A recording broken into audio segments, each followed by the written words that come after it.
The cruelest thing about being abandoned is that the world does not stop to grieve with you. It keeps moving while your heart stands still. I learned that lesson on what was supposed to be the happiest day of my life. The church smelled faintly of white roses and polished wood. Sunlight streamed through the stained glass windows, scattering colors across the floor. Family members filled the pews. Friends smiled from every direction. Soft piano music floated through the air. Everything looked exactly the way I had imagined it would when I was a little girl dreaming about my wedding day.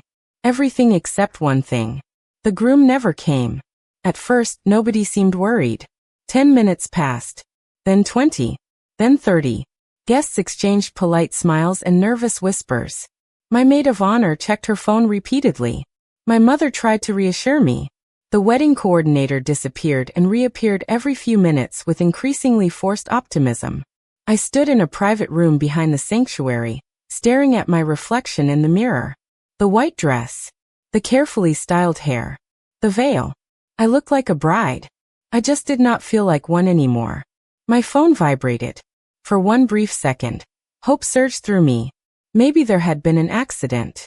Maybe traffic was worse than expected. Maybe something completely reasonable had happened. I opened the message. My world ended in 11 words. I cannot do this. I am sorry. Do not call. That was it. No explicación. No phone call. No goodbye. 6 years together reduced to 11 words. I read the message again. Then again. My brain refused to accept it. The letters remained unchanged every time. I cannot do this. I am sorry. Do not call. Somewhere outside the room, I heard the sound of guests talking. Someone laughed. A child ran down the hallway. Life continued as though nothing extraordinary had happened. Meanwhile, I felt like I had stopped breathing. My maid of honor entered moments later.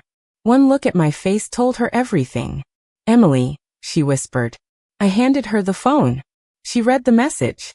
Her expression immediately collapsed. Neither of us spoke. There was nothing left to say. News spread quickly. The whispers began. Curious glances followed. Guests started leaving one row at a time. Some offered sympathy. Others offered uncomfortable silence. A few simply avoided eye contact entirely. I could not blame them. Nobody knows how to react when they witness someone's life fall apart in real time. By early afternoon, the church was almost empty. Decorations remained everywhere. Flowers still lined the aisle. The wedding cake waited untouched in another room. Every detail represented a future that no longer existed. Eventually, I stepped into the sanctuary alone. Rows of empty seats stretched before me. Sunlight still illuminated the aisle. Everything looked beautiful. That somehow made it worse. I walked slowly toward the front of the church and sat in the first pew. For several minutes, I simply stared ahead. Numbness had replaced tears. Then I noticed something strange. Someone else was still there. A man sat quietly in the very last row. Alone. He had not left with the other guests. He was older than me, perhaps around 40. Dark suit. Calm posture. Silver threads touched the edges of his dark hair. He looked completely out of place among the abandoned decorations and empty seats. Yet somehow he appeared perfectly comfortable. Our eyes met briefly across the sanctuary. Most people would have looked away immediately. He did not. Not in an uncomfortable way. Not intrusive. Simply observant. As though he understood something nobody else did. After a few seconds, he nodded politely. Then he stood and walked toward the exit. Before leaving, he paused beside the church doors and looked back once more. Something about his expression felt unusual. Thoughtful. Almost concerned. Then he disappeared into the afternoon sunlight. I had no idea who he was. I had no idea that meeting him would change the entire course of my life. At that moment, he was simply a stranger sitting in the last row of a church where my future had just fallen apart. The next morning felt unreal. I woke up expecting to remember that everything had been a nightmare. Instead, sunlight streamed through my apartment window, and reality returned immediately. The wedding dress hung across a chair in the corner of the room. White flowers sat wilting in vases. My phone contained dozens of unread messages. Sympathy. Questions. Rumors. I ignored them all. For 3 days, I barely left my apartment. I canceled work, turned off notifications, avoided mirrors. Every reflection seemed to show a different version of me. A woman who should have been starting her honeymoon. A woman who instead became a cautionary story. By the 4th day, my savings account and common sense reminded me that heartbreak was not a valid long-term career plan. I returned to teaching. Children, fortunately, care very little about adult disasters. They ask questions about science projects, missing crayons, and lunch schedules. Their normalcy helped more than they realized. For a few hours each day, I could pretend my life had not collapsed. Then Friday arrived. Just after school ended, I received an unexpected phone call. The voice on the other end belonged to a woman who introduced herself as an assistant. Mr. Gabriel Knight would like to meet with you. I stopped walking. The name meant nothing to me. I think you have the wrong person. No, Ms. Carter. Mr. Knight specifically requested you. My stomach tightened immediately. Then I remembered the man from the church. The stranger in the last row. Why? I asked. Mr. Knight prefers discussing important matters in person. Important matters. That phrase followed me all evening. Curiosity eventually won. The following afternoon, I arrived at a quiet restaurant overlooking the river. It was elegant without being intimidating. Soft jazz played in the background. Sunlight reflected across the water outside. The hostess guided me toward a private dining area. Gabriel Knight was already there. He stood when I approached. The gesture immediately surprised me. Men rarely stood anymore. Especially wealthy ones, if the expensive watch on his wrist was any indication. Ms. Carter. His voice was calm and measured. Thank you for coming. Up close, he looked exactly as I remembered. Early 40s. Dark suit. Composed expression. The kind of presence that filled a room without demanding attention. He said carefully. I am still not entirely sure why I am here. To my surprise, the corner of his mouth lifted slightly. That is fair. A server appeared briefly. Coffee was poured. Silence settled between us. Not awkward silence. Intentional silence. Gabriel seemed like the kind of man who thought before speaking. Finally, he folded his hands together. I owe you an explanation. I nodded. That would help. His eyes met mine directly.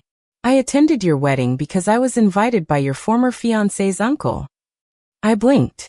Of all the answers I expected, that was not one of them. Gabriel continued. I witnessed what happened. Embarrassment immediately surfaced. Then you saw the worst day of my life. His expression softened slightly. No. The answer came quietly. I saw someone survive it. For a moment, I forgot how to breathe. Nobody had said anything remotely like that all week. Everyone else treated me like a victim. Gabriel sounded as though he saw something else entirely. Then he reached into the inside pocket of his jacket and removed a small envelope. He placed it on the table between us. My pulse accelerated. What is this? Gabriel looked at me carefully. Very carefully. As though what happened next mattered more than anything else in the room. Then he said the last thing I expected to hear. A proposal that could change both of our lives. For several seconds, I stared at the envelope without touching it. The river shimmered beyond the restaurant windows. Soft music drifted through the room. Everything looked perfectly ordinary. Yet somehow, I had the strange feeling that my entire future was sitting on the table between us. Gabriel waited patiently. He did not rush me. He did not try to persuade me. He simply sat there, calm and composed, as though he had all the time in the world. Finally, I picked up the envelope. Inside was a short document. I read the first few lines. Then I read them again because I was convinced I had misunderstood. A marriage proposal. Not a romantic proposal. Not the traditional kind. A practical arrangement. A partnership. A legal marriage that would benefit both of us. My heart immediately began racing. I lowered the papers and looked at him. You are serious? Gabriel nodded. Completely. I laughed softly in disbelief. A week ago I was standing in a church waiting for a man who never showed up. Now another man is asking me to marry him. To my surprise, Gabriel's expression showed genuine sympathy. I realize how unusual this sounds. Unusual is one word for it. For the first time, a faint smile appeared. It transformed his entire face. Not dramatically, just enough to reveal a warmth that usually remained hidden beneath his controlled exterior. Then the smile disappeared. I would never pressure you into accepting. His voice remained steady. You deserve time to think. Over the next hour, Gabriel explained everything. There would be complete respect. Complete independence. No expectations beyond honesty and mutual support. The arrangement sounded less like a marriage and more like a carefully constructed partnership. Yet strangely, that made it easier to trust. He was not selling me a fantasy. He was offering certainty. Something I had recently learned was far more valuable. 3 days later, I accepted. Even now, remembering that decision feels surreal. My family was shocked. My friends were confused. More than once, I questioned my own judgment. But every conversation with Gabriel produced the same feeling. Safety. Calm. Stability. Things I had not felt in months.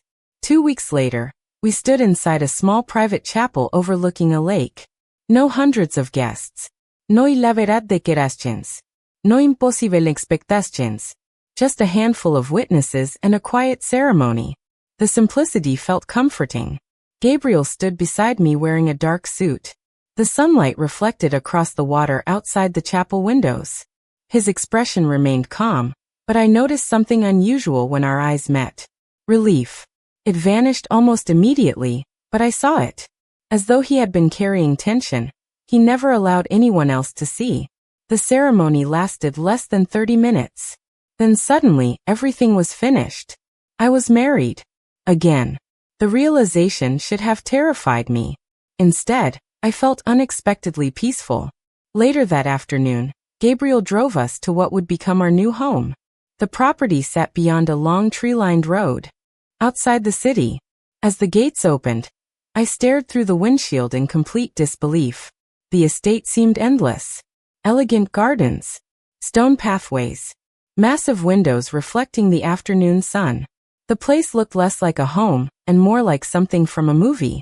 Gabriel noticed my reaction. Too much, he asked quietly. A little. He nodded thoughtfully. We can make changes. The answer surprised me. Not because of what he said. Because he genuinely meant it. When we entered the house, another surprise waited. Gabriel stopped at the top of a long hallway and opened a door. This room is yours. I looked inside. Beautiful furniture. Fresh flowers.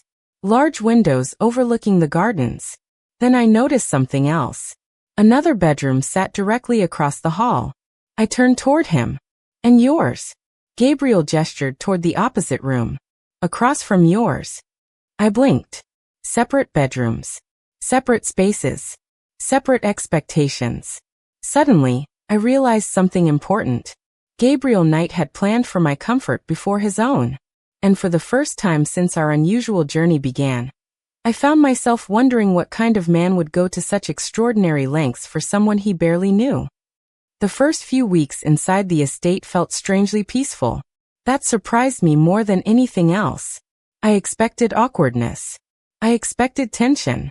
I expected two strangers pretending to be husband and wife while counting the days until the arrangement became comfortable. Instead, life settled into a rhythm almost immediately. Every morning, I found fresh coffee waiting in the kitchen. Every evening, dinner appeared at exactly the same time. Gabriel never imposed rules. Never monitored my schedule. Never asked where I was going or when I would return. The freedom should have made the house feel temporary. Somehow it made it feel safe.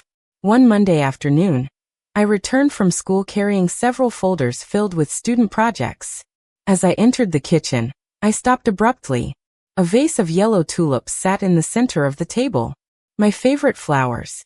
I smiled automatically before realizing something important. I had never told Gabriel they were my favorite flowers. Later that evening, I found him reading in the library. The room glowed with warm lamplight. Shelves stretched from floor to ceiling. Rain tapped softly against the windows. "Thank you for the flowers," I said. Gabriel looked up from his book. You are welcome. I waited. He returned to reading. Finally, curiosity won. How did you know I like tulips? For a brief moment, something unreadable crossed his expression. Then it disappeared. A guess. The answer sounded smooth. Too smooth. I narrowed my eyes. Gabriel simply turned a page. The conversation ended there, but the question remained. It was not the only unusual thing happening. A few days later, I mentioned during breakfast that one of my classroom chairs needed replacement parts. Nothing important. Just casual conversation. The next afternoon, several brand new classroom chairs arrived at the school. The principal nearly fainted when she learned they had already been paid for anonymously. I knew exactly who was responsible. That evening, I confronted Gabriel in the garden. You bought chairs for my students. He looked genuinely confused. Was that inappropriate? My frustration vanished immediately. No. He nodded once. Good. Then he continued walking as though replacing classroom furniture was a completely ordinary activity. Moments like that became increasingly common. Whenever I encountered a problem, the solution somehow appeared before I could solve it myself. Not in dramatic ways. Thoughtful ways. Quiet ways. One evening, I discovered that my aging car had been serviced while parked at the estate. Another day, books for a student reading program arrived anonymously. Each gesture felt small individually. Together, they created a pattern that was impossible to ignore. Gabriel noticed everything. The realization followed me one Saturday afternoon while we attended a local charity event. The venue overlooked a beautiful lakeside park. Families wandered between booths. Children played games. Music drifted through the air. Gabriel spent most of the afternoon speaking with volunteers and organizers. Watching him surprised me. The reserved man I knew at home seemed completely different here. People respected him, trusted him, listened carefully when he spoke. Yet he treated everyone exactly the same. Volunteers, staff members, guests. It did not matter. As we prepared to leave, a distinguished older gentleman approached us. The moment he saw Gabriel, his entire expression changed. Respect, admiration, maybe even nervousness. Mr. Knight, the man said warmly. It is an honor. Gabriel greeted him politely. Nothing unusual. Yet as the conversation continued, I noticed similar reactions from others nearby. People recognized him. Important people. Influential people. The kind of people who rarely seemed impressed by anyone. Driving home later that evening, I stared out the passenger window while questions multiplied inside my mind. Gabriel Knight was hiding something. Not something dangerous. Something enormous. And for the first time since our marriage began, I found myself determined to discover exactly who my husband really was. The answer arrived on an ordinary Thursday evening. Looking back, that seemed fitting. The biggest revelations in my life never appeared with dramatic music or perfect timing. They arrived quietly and changed everything anyway. Gabriel had invited me to accompany him to a charity gala in the city. At first, I almost declined. Large social events were not my favorite way to spend an evening. But something in his expression made me agree. As usual, he offered no pressure. Only a simple invitation. We arrived shortly after sunset. The event occupied the top floor of a glass tower overlooking the city skyline. Crystal chandeliers reflected warm light across polished floors. Guests moved through the ballroom in elegant attire. Conversations blended together beneath soft music. The moment Gabriel entered the room, something unusual happened. People noticed. Not gradually. Instantly. Executives interrupted conversations. Community leaders crossed the room. Even individuals I recognized from television seemed eager to greet him. I stood beside him trying not to stare. Throughout the evening, the pattern continued. Everywhere we walked, people welcomed Gabriel with extraordinary respect. Not fear. Not obligation. Genuine respect. Eventually, curiosity became impossible to ignore. Who exactly are you? I asked quietly while we stood near a balcony overlooking the city lights. For a moment, Gabriel looked almost amused. I thought we covered that already. No. Iraplia. We covered the version you wanted me to see. His gaze remained on the skyline. And now I think there is more. Before he could answer, another guest approached us. A distinguished older woman wearing an elegant navy dress smiled warmly. Mr. Knight, thank you again for supporting the hospital expansion. Gabriel nodded politely. The project deserves support. The woman turned toward me. You must be Mrs. Knight. I smiled. Nice to meet you. Her expression brightened immediately. Your husband never talks about himself, so perhaps nobody has told you. Half the projects in this city would not exist without him. My smile froze slightly. The woman continued speaking. Schools, medical centers, housing programs, scholarships, community initiatives. The list seemed endless. Each achievement sounded larger than the last. When she finally moved on, I stared at Gabriel in disbelief. You funded all of that. He shrugged lightly. Not alone. It was the kind of answer that revealed absolutely nothing. Later that evening, I stepped away briefly to find the restroom. While crossing one of the hallways, I noticed a large digital display showcasing the event's primary sponsors. My footsteps slowed, then stopped entirely. At the very top of the screen appeared a familiar name, Knight Global Holdings. Beneath it were figures so large I initially assumed they were annual revenues for multiple corporations combined. Then I realized they belonged to one company owned by one man, my husband. For several seconds, I simply stared. Everything suddenly made sense. The estate, the influence, the respect, the effortless generosity.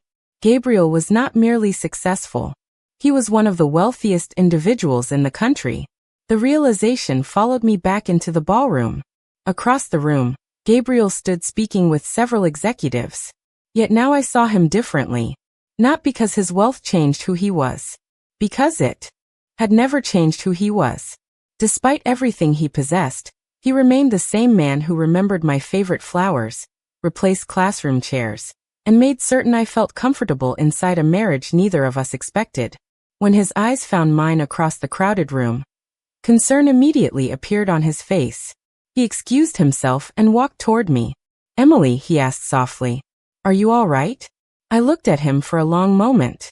Then I smiled. I just discovered that my husband has been keeping a very large secret. And for the first time all evening, Gabriel Knight looked genuinely nervous. Gabriel's nervous expression lasted less than a second. Then the familiar calm returned. Most people probably would not have noticed the difference. I did.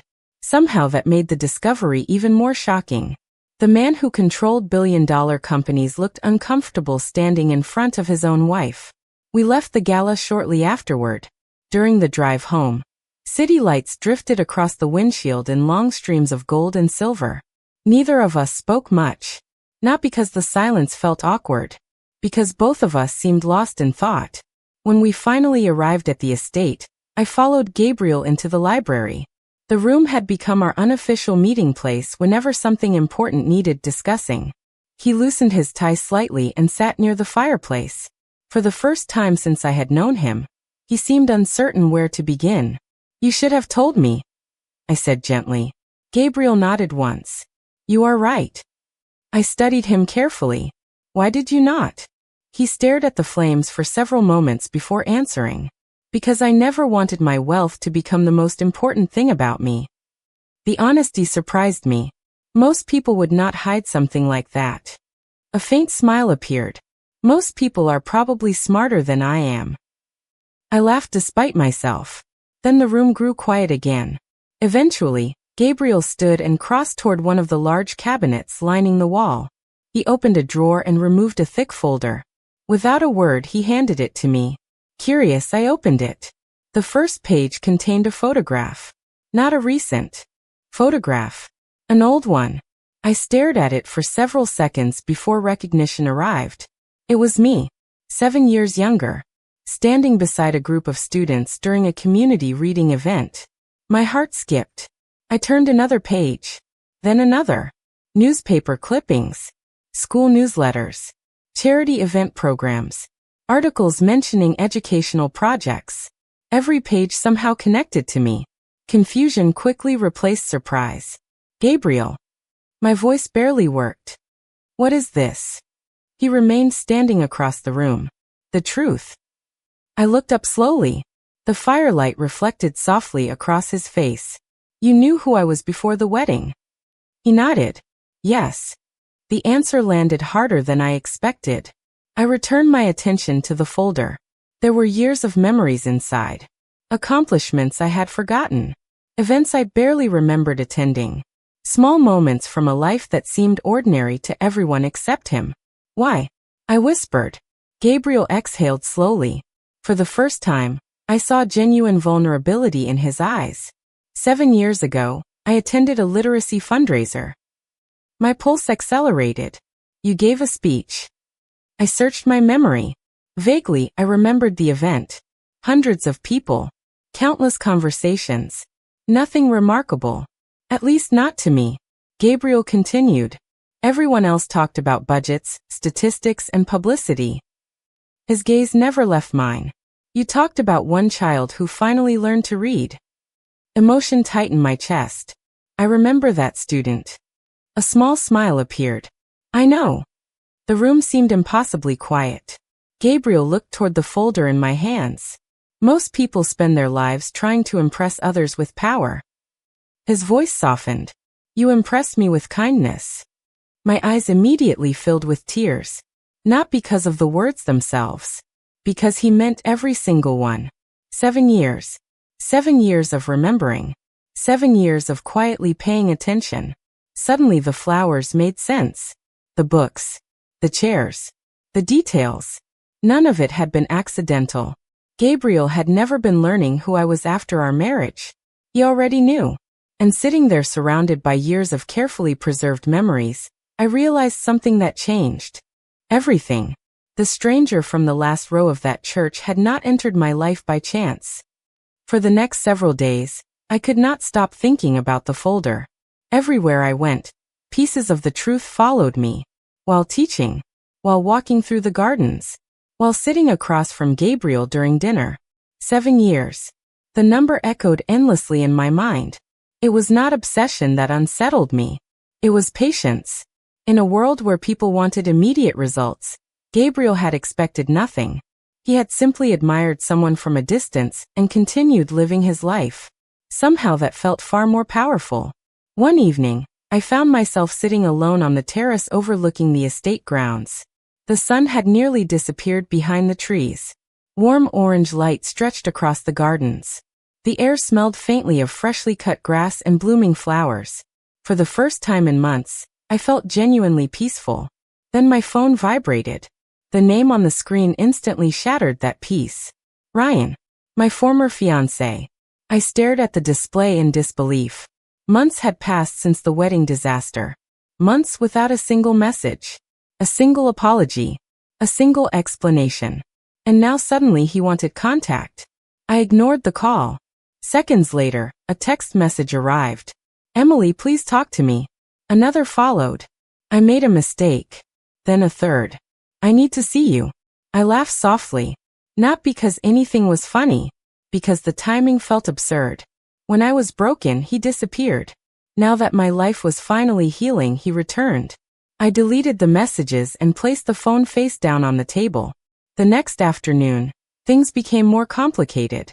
I had just finished work when my principal approached me. Someone is here asking for you. My stomach immediately tightened. Somehow I already knew. Outside the school entrance stood Ryan. He looked almost exactly the same. Same smile. Same confident posture. Same face I had once imagined seeing every morning for the rest of my life. Yet standing there now, he felt strangely unfamiliar. Like a photograph from another lifetime. Ryan stepped forward immediately. Emily.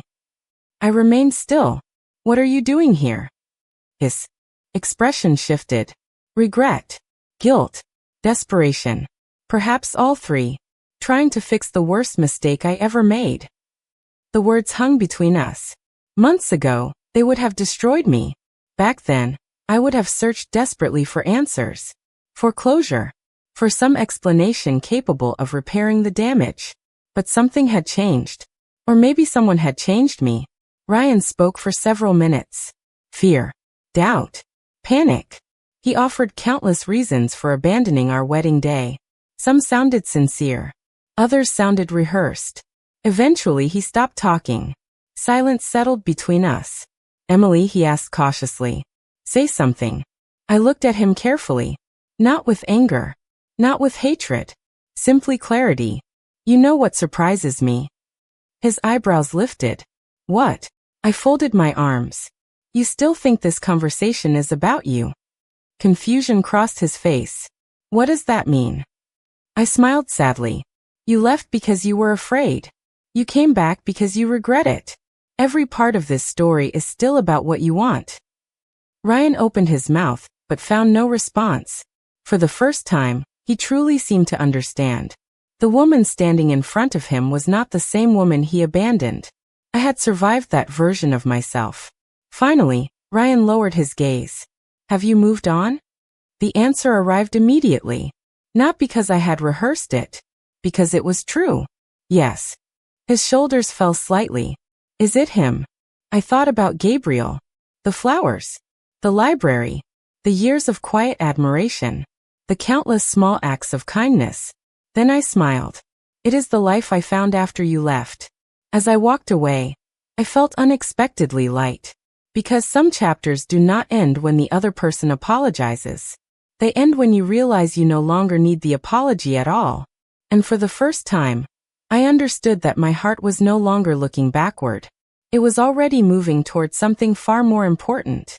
That evening, I returned to the estate later than usual. The sky had already darkened into deep shades of blue. Lights glowed softly through the mansion windows, transforming the stone exterior into something warm and welcoming. A few months earlier, I would have called it impressive. Now, without realizing it, I had started calling it home. As I stepped inside, I found Gabriel sitting alone in the library.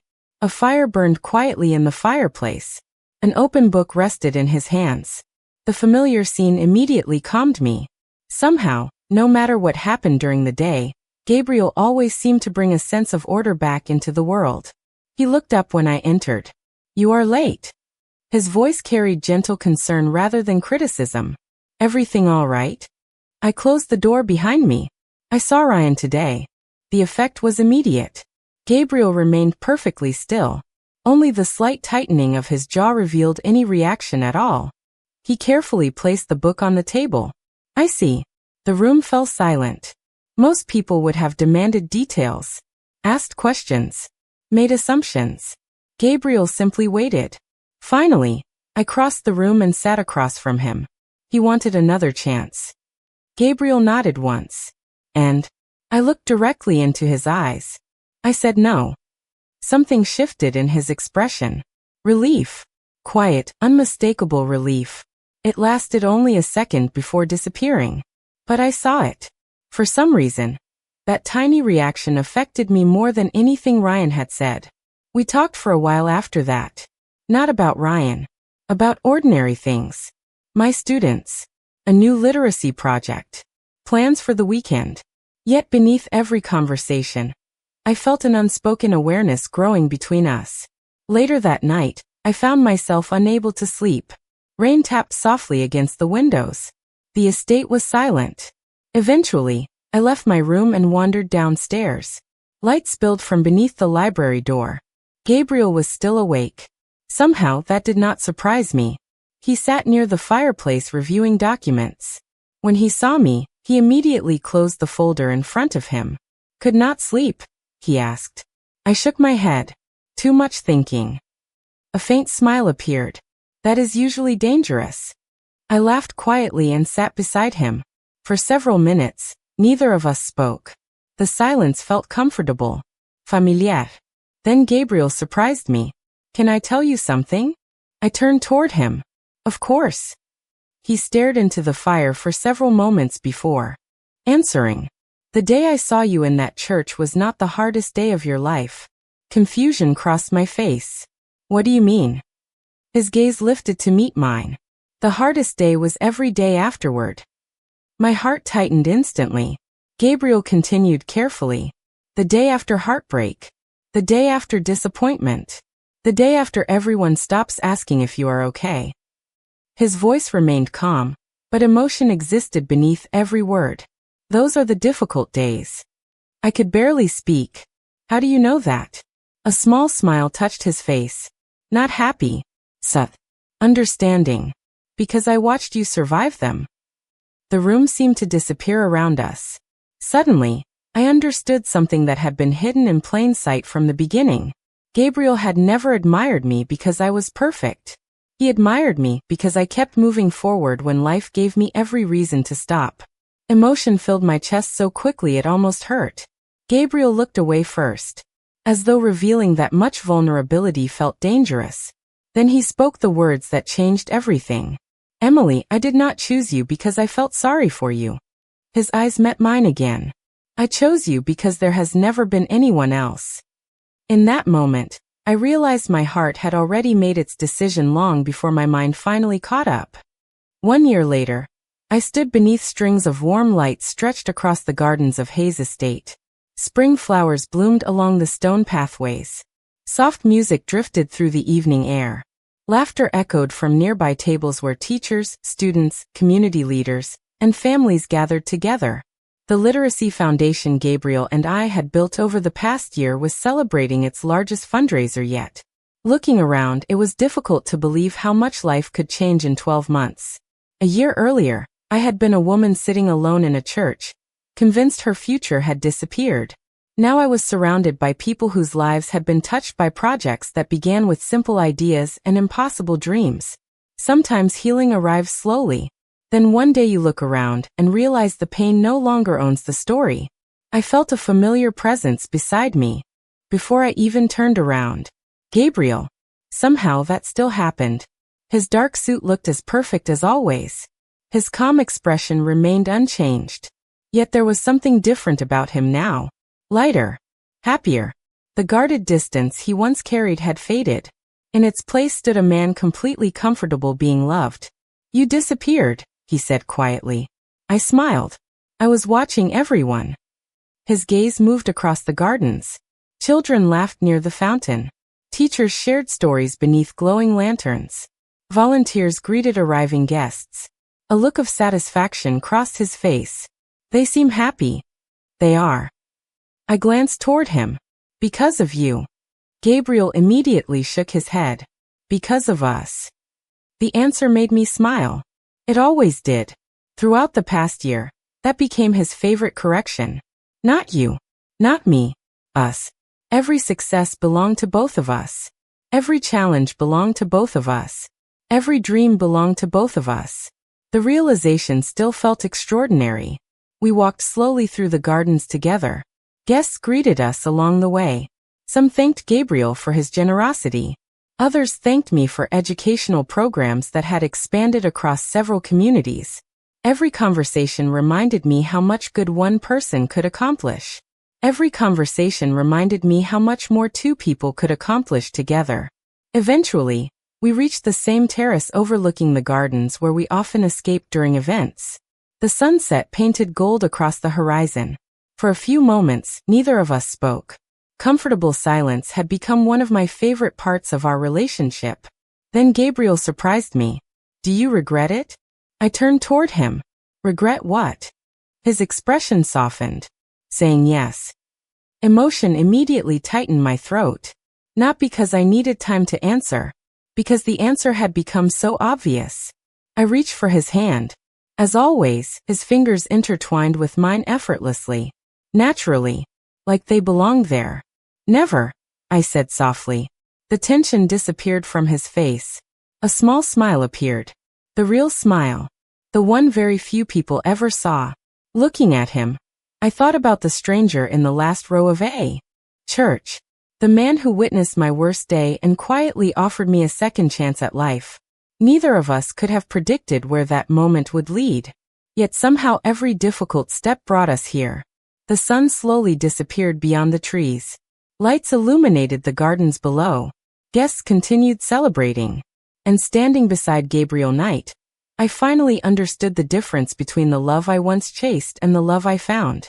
One made promises about the future. The other showed up every day and built it. Because the person who leaves teaches you what heartbreak feels like. But the person who stays teaches you what home feels like.